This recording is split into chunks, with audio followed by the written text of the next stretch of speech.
आज हमारी ये आनंद टैप की विशेष श्रृंखला में आनंद विभाग से हमारे बीच में प्रोग्राम कोऑर्डिनेटर आदरणीय मनु दीक्षित जी उपस्थित हुए। हमें बहुत अच्छा लग रहा है। मैं दर्शकों से कहूँगा एक बार जोरदार ताली बजा के उनका स्वागत करें। आदरणीय मनु सर, हमें बहुत अच्छा लग रहा है आज हमारे बीच में आप उपस्थित हुए हैं। तो इस प्रोग्राम के बारे में बता दूं, ये कटनी आनंद क्लब के सहयोग से हम लोगों ने एक श्रृंखला शुरू करी है जिसकी 5 श्रृंखला हो चुकी है और वो प्रति रविवार को हम लोग उसको करते हैं। एक विशेष प्रबुद्ध जनों को बुला के उसके आनंद के विषय में उसकी अवधारणा हम जानते हैं। लेकिन चूंकि आज हमारे बीच में अचानक आप पहुंचे तो आज हमारी ये विशेष श्रृंखला आपके माध्यम से और बहुत अच्छा लग रहा है, क्योंकि इस श्रृंखला में हम आनंद के बारे में चर्चाएं करते हैं और आप स्वयं आनंद विभाग से हमारे बीच में उपस्थित हुए, तो हमें बहुत अच्छा लग रहा है। पुनः मंच के माध्यम से मैं आपका स्वागत करता हूँ। मनु सर, मैं चाहता हूँ कि आपकी यात्रा, जीवन यात्रा, आपका जन्म कहाँ हुआ है, आपकी शिक्षा दीक्षा कहाँ हुई है, तब से अब तक, आनंद विभाग को छोड़ के इस चर्चा में बाद में करूंगा, अपने बारे में थोड़ा सा बताइए। तो मेरा जन्म हुआ होशंगाबाद में 1983 में और मेरा पूरा स्कूलिंग वहीं पर हुई है, होशंगाबाद में हुई है। और स्कूलिंग जब मैं करता था तो मेरा परिवार बचपन से, मेरी जो ग्रैंड पेरेंट्स थे वो सत्य साईं बाबा के डिवोटी थे। पुट्टपर्ती वो लोग जाते थे, मेरी दादी जाती थी। और तब से ही परिवार में, चूँकि वो लोग जाते थे, उन्होंने भगवान वहाँ पे देखा था, तो मेरा जाना आना भी पुट्टपर्ती होता था, फिर शांति निलयन होता था। बचपन से हमारे घर में हर मंगलवार को भजन हुआ करते थे।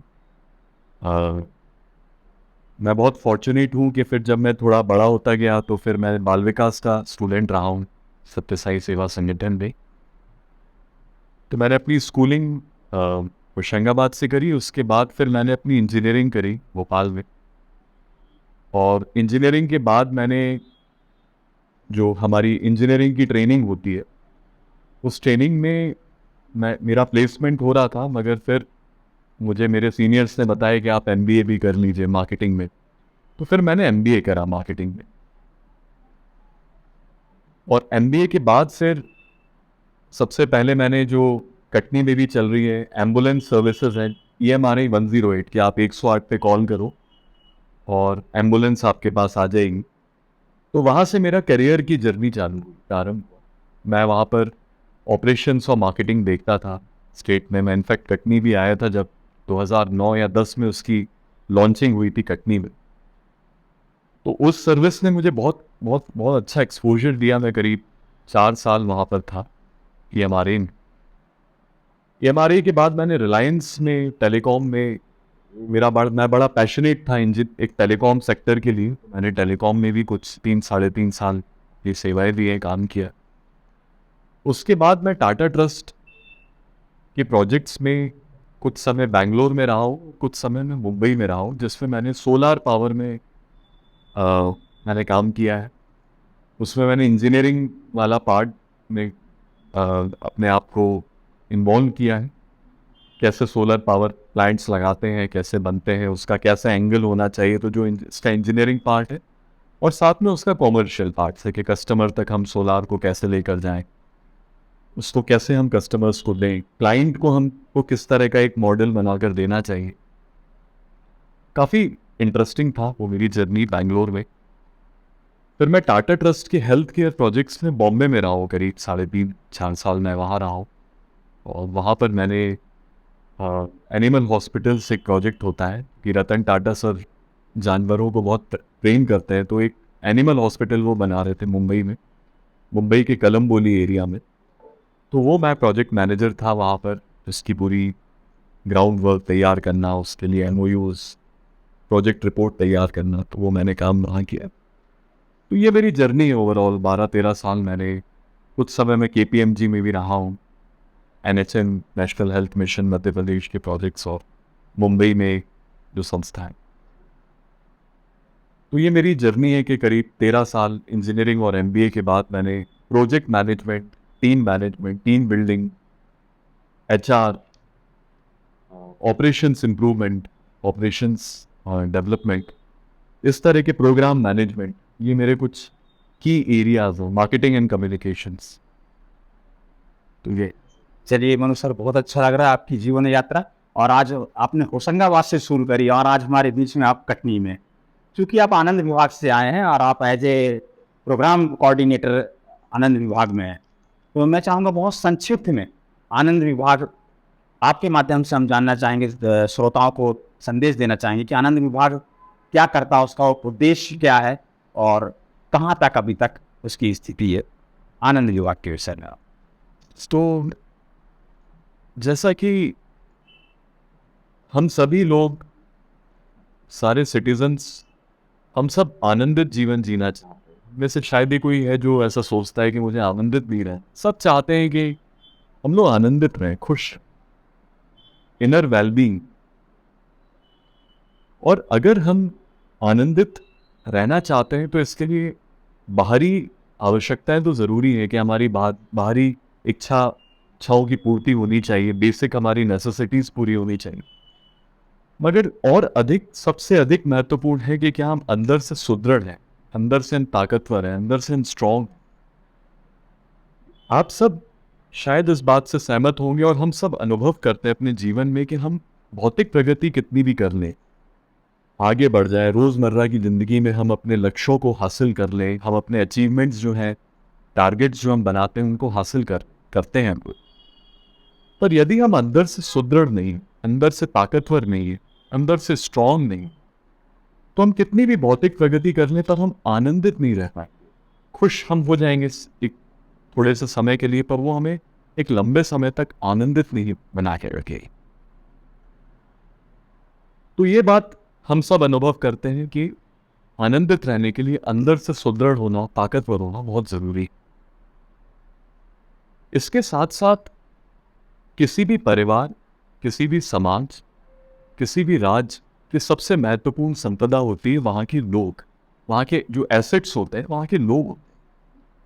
और उस परिवार, उस समाज का विकास इस बात पर निर्भर करता है कि वहाँ के लोग मानसिक, भावनात्मक और शारीरिक रूप से सुदृढ़ बने, राइट।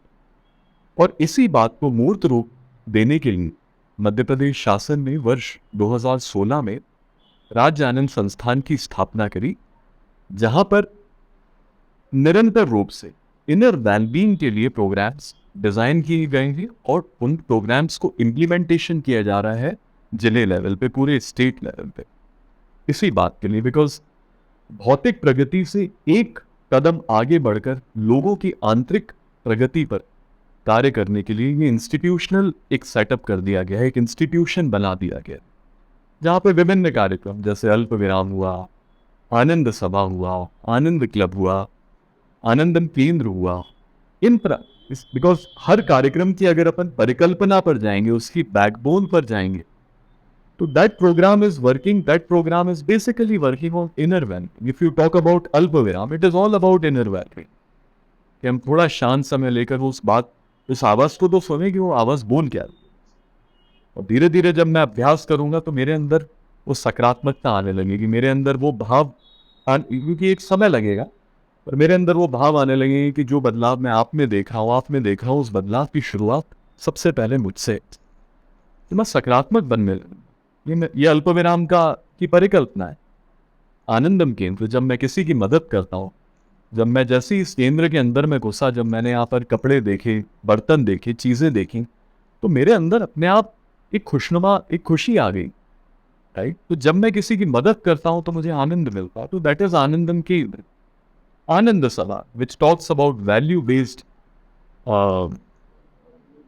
जो इनर वेलबींग होती है, सत्य, धर्म, शांति, प्रेम, अहिंसा, कृतज्ञता, लोगों के प्रति, बड़ों के प्रति आपका व्यवहार, आप कितने कृतज्ञ हैं उनके प्रति, विनम्र है कि नहीं, ये बच्चों में मानवीय मूल्य प्रस्फुटित करना, उनमें डेवलप करना, वो आनंद सभा बात करती।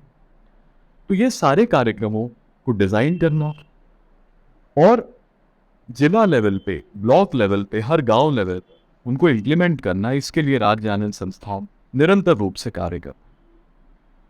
चलिए, आपने बहुत अच्छी बात बताई कि अभी तक हम जो आनंद है भौतिक संसाधनों में ढूंढ रहे हैं, लेकिन राज्य आनंद संस्थान आनंद विभाग के माध्यम से आंतरिक आनंद हम कैसे प्राप्त कर सके, इसके लिए कुछ टूल्स और डिजाइन कर रहा है। तो बहुत तो चूंकि आनंद की बात चल रही है, आनंद विभाग की बात चल रही है, तो आनंद के विषय में आपकी व्यक्तिगत अवधारणा क्या है? आपके लिए आनंद क्या है?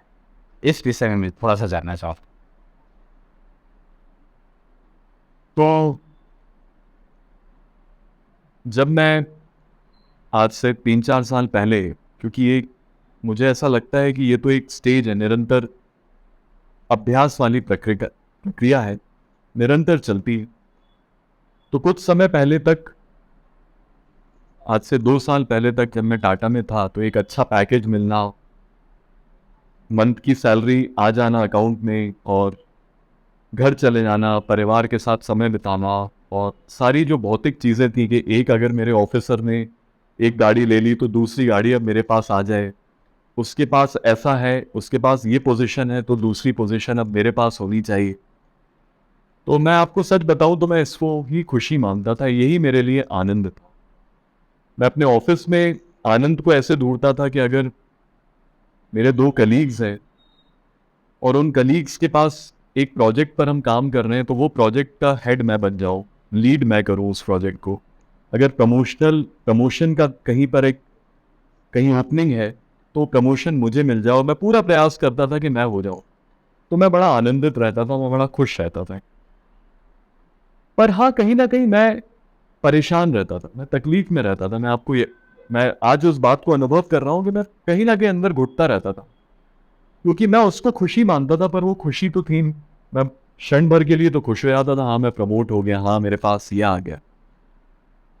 निश्चित रूप से पिछले लगभग 1.5 साल से मैंने आनंद संस्थान में बाय चांस अप्लाई कर दिया था। मैं उस पर आऊँगा कि आनंद मेरे लिए क्या है, क्योंकि मैं वो पार्ट बताना चाह रहा हूँ। क्योंकि मैं जब बॉम्बे में था और मेरे पेरेंट्स भोपाल में थे, तो वो चाहते थे कि अब मैं काफ़ी समय वहाँ रह लिया हूँ, तो अब मैं वापस आ जाऊँ, भोपाल आ। और भोपाल में कई बार वैसी जॉब अपॉर्चुनिटीज़ होती नहीं है आपके पास। कहीं से आनंद विभाग की पोजीशंस निकली तो मैंने अप्लाई कर दिया उसमें और मेरा हो गया। मुझे नहीं पता था कि ये अल्पविराम भी कार्यक्रम है या ये आनंद, मुझे कुछ भी नहीं, मैंने सिर्फ अप्लाई कर दिया।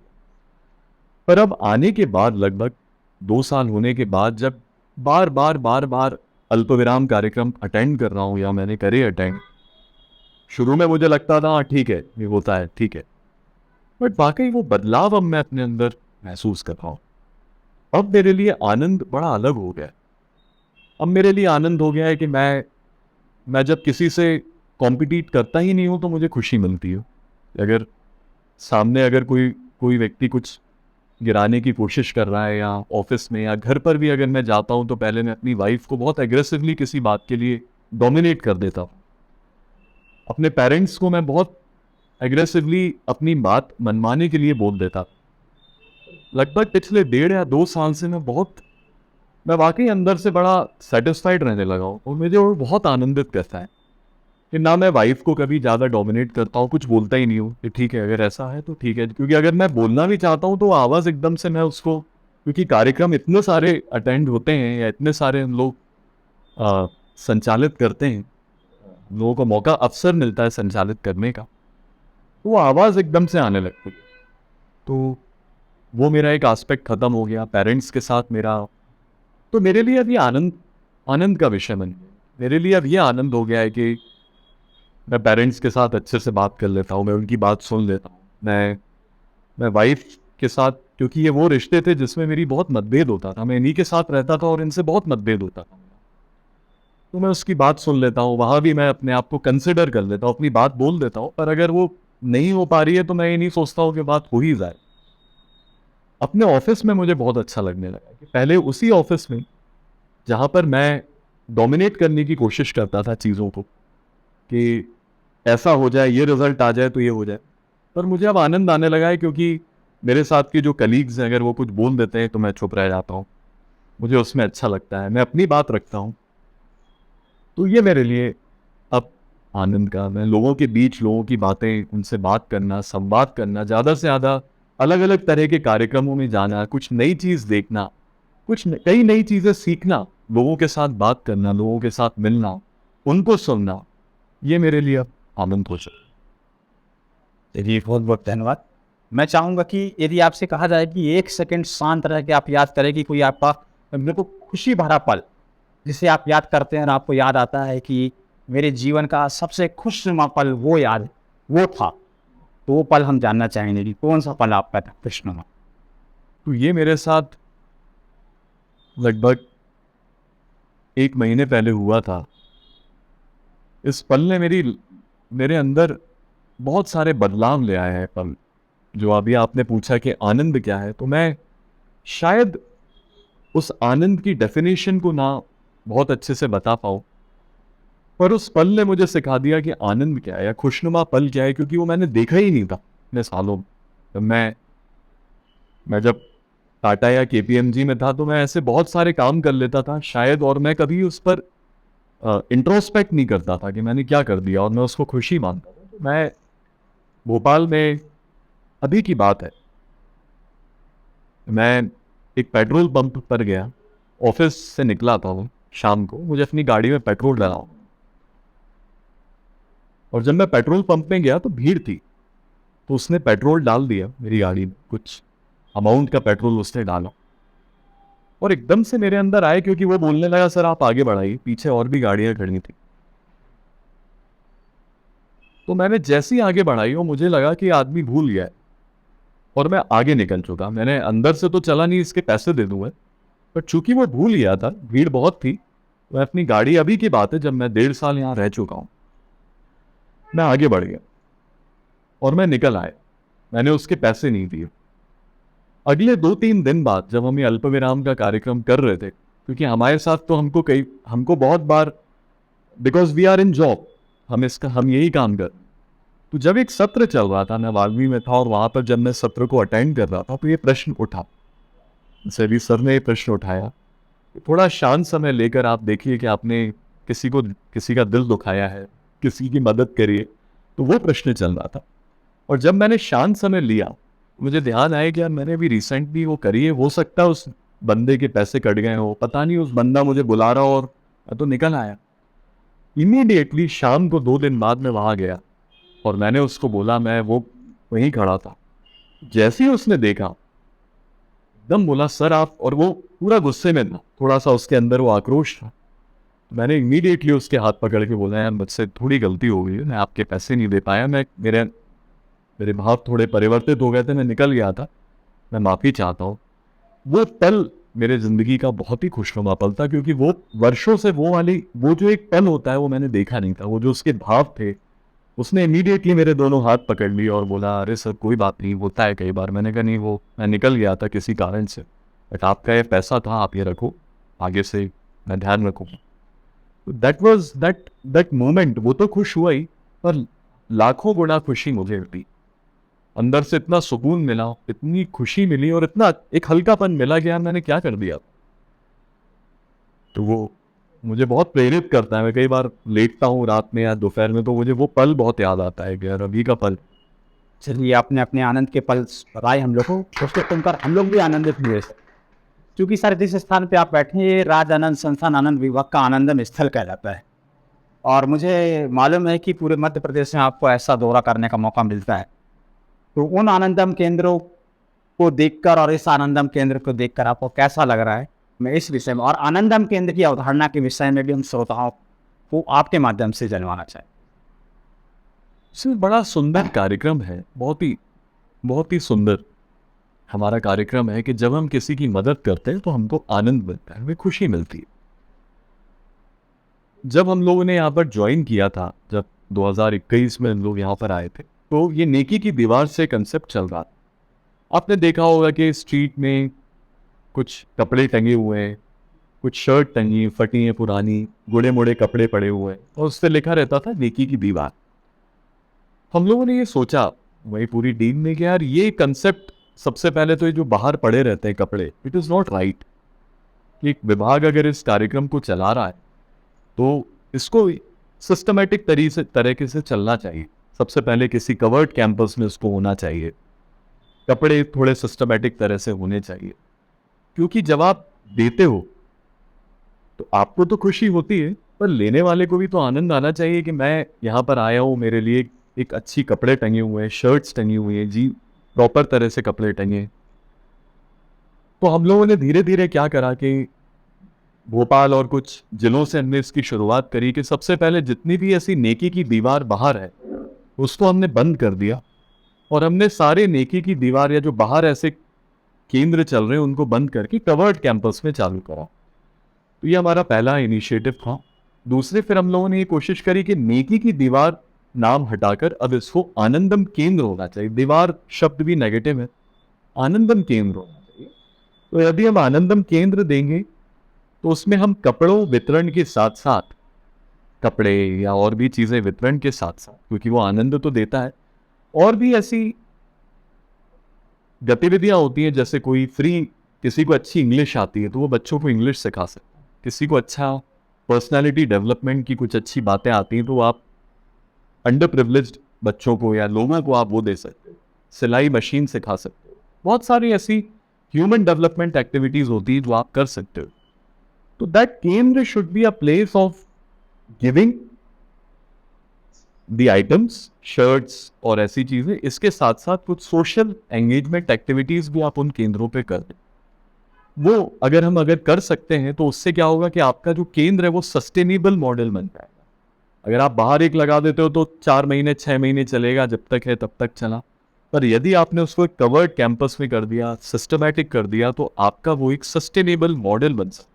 इस पर हम लोगों ने काम चालू किया। इस तरह से निरंतर रूप से ये प्रयास चल रहे हैं। मैं और भी जिलों में जाता हूं।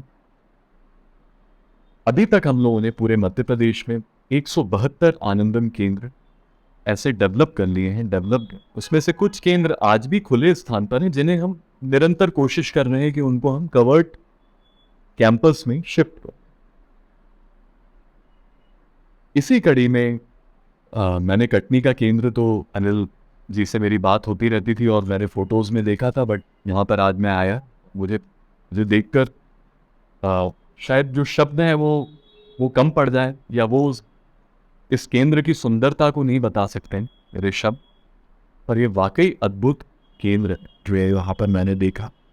आप सबकी मेहनत है इसके अंदर, आप सबकी जो पॉजिटिव सकारात्मक ऊर्जा जो अपन ने यहाँ पर लगाई है वो यहाँ पर परिलक्षित हो रही है, दिख रही है। आप जब इस केंद्र में आते हैं तो आपको इतने सुव्यवस्थित रूप से कपड़े, बर्तन, बैंक मैंने देखा वो रखा हुआ है, खिलौने का एक जगह यहाँ पर रखी हुई है। जब ये देखने में हमें इतनी अच्छी लग रही है तो जो लेने वाले लोग आते होंगे उनको कितना अच्छा लगता होगा, राइट। इसके बाद प्रोफेशनल तरीके से यहाँ पर आपने रजिस्टर मेंटेन करा हो सर, जिसमें आप कितने लोग आपको दे रहे हैं उनका डेटा है, कितने लोग यहाँ से लेके जा रहे हैं उनका डेटा। हालांकि ये ज़रूरी नहीं, बट ये अच्छा डेटा है। ये मुझे एक अच्छी बात लगी जो मैं और भी जगह पर अब कोशिश करूँगा कि बनाएं, इस भावना के साथ हम बनाएं, क्योंकि ये बहुत महत्वपूर्ण है। कभी हमारे पास कुछ कम हो जाता है तो हम लोगों से कांटेक्ट कर सकते हैं कि साहब आप हमको वापस दे दीजिए और भी आप हमें डोनेट करें। आपके पास एक नेटवर्क बनता है लोगों को। साथ में यहाँ पर इतनी अच्छी जगह है, तो ये बहुत अच्छा हमारे पास एक प्लस पॉइंट है कि हम यहाँ पर निरंतर रूप से कुछ अल्प विराम की सेशंस, आनंद क्लब की कुछ गतिविधियाँ हम चलाते हैं हम लोग यहाँ पर। तो एक ऐसा सेंटर हमें मिल गया सिटी में, सिटी के सेंटर में, जहाँ पर आनंदम केंद्र तो हमारा चल ही रहा है, उसके साथ बहुत सारी ह्यूमन डेवलपमेंट की एक्टिविटीज़ हम लोगों को एक प्लेटफॉर्म मिल गया जहाँ पर हम कर पाओ। So this is a wonderful place, wonderful initiative. चलिए, धन्यवाद सर आपको। आपके विचार हम लोग को और प्रोत्साहित करते हैं। और निश्चित तौर पे जो आनंद विभाग की अवधारणा है, हमारे पास ना कुछ होते हुए भी ना देते हुए भी हम आनंदित रह सकते हैं, ये आनंदम केंद्र बिल्कुल समझिए उसी का एक उदाहरण है। मैं जब देखता हूँ कि लोग जब यहाँ देने आते हैं तो बहुत खुश होकर जाते हैं यहाँ की व्यवस्थाएं देख के, और जो सामान यहाँ से लेके जाते हैं वो भी खुश होकर जाते हैं। और सबसे अच्छी बात इसमें यह है कि इसमें मेरा कुछ भी नहीं लगता है। जो आता है देने, उसकी खुशी देख के मैं खुश होता हूँ, जो लेके जाता है उसको देख के मैं आनंदित होता हूँ। देखिए, मेरा यहाँ कुछ नहीं लग रहा है, दोनों की आनंदित देख के मैं आनंदित होता हूँ। तो राज आनंद संस्थान आनंद विभाग भी यही बताता है कि हमारे पास ना कुछ होते हुए भी लोगों को बहुत कुछ दे सकते हैं और आनंदित रह सकते हैं। तो मैं एक आखिरी प्रश्न आपसे करना चाहूँगा कि इस मंच के माध्यम से, कटनी आनंद क्लब की एक पहल के माध्यम से, आनंद टॉक के माध्यम से आप श्रोताओं को क्या संदेश देना चाहेंगे संक्षिप्त? मैं बस ये कहना चाहता हूँ, आज सुबह से जब मैं यहाँ पर हूँ तो मैं बड़ा पॉजिटिव फील कर रहा हूँ। मैं मैं आनंद सवेरे भी आनंद ग्राम में हम लोगों की विजिट थी, लोग वहाँ गए। इस पूरे मॉडल को, क्योंकि मुझे पता है कि अनिल जी की जो मेहनत है, आप सब के सहयोग से जो यहाँ पे मेहनत लगी, इसमें बहुत सारी चीज़ें हम किसी को भी नहीं पता है कि किस तरह से लोगों के साथ जुड़कर मेहनत करके यहाँ पर ये सेटअप किया गया है। मैं बस ये बात आप सबसे रखना चाहता हूँ, शेयर करना चाहता हूँ कि हमारे लिए दो बहुत महत्वपूर्ण बात होती है। सबसे पहले सही सोच, राइट। अगर आपका सोच बिल्कुल सही है कि हमको ये ह्यूमन डेवलपमेंट का या नेशनल डेवलपमेंट का हमें कार्य करना है, तो that is very very important, सही सोच। एंड सेकंड, आपके एफर्ट्स, पॉजिटिव एफर्ट्स। उस सोच के साथ अगर आपके एफर्ट्स आपने लगा दिए हैं, आप लगा रहे हो कंटिन्यूअसली, आप उन एफर्ट्स को लगा रहे हो, इम्प्लीमेंट कर रहे हो, तो आपका जो ऑब्जेक्टिव वो ज़रूर पूरा हो।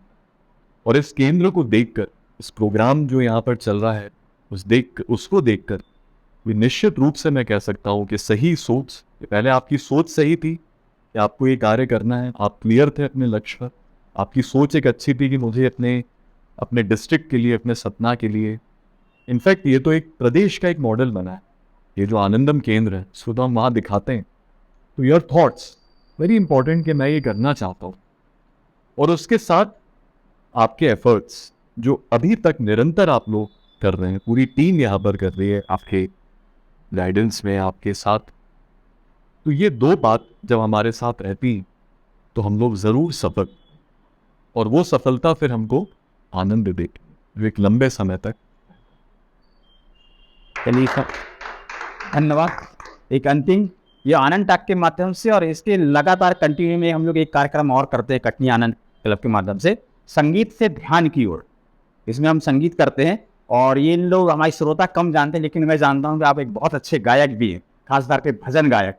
तो मैं चाहूँगा कि एक अंत में आपका मुख से कोई फिल्मी गीत जिससे आप गुनगुनाना चाहते हैं तो वो हम सुनना चाहेंगे। उसके बाद जब तक आप बता दीजिए कौन सा गाना आप गाना चाहते हैं। लेकिन कटनी आनंद क्लब की ओर से, आनंद संस्थान कटनी की ओर से और व्यक्तिगत मेरी ओर से जो आपने समय हमें प्रदान किया, उसके लिए हम आपके प्रति आभार प्रकट करते हैं, आपके प्रति कृतज्ञता प्रकट करते हैं। सर बहुत बहुत धन्यवाद। बस आपका एक गीत सुनना चाहेंगे श्रोताओं को।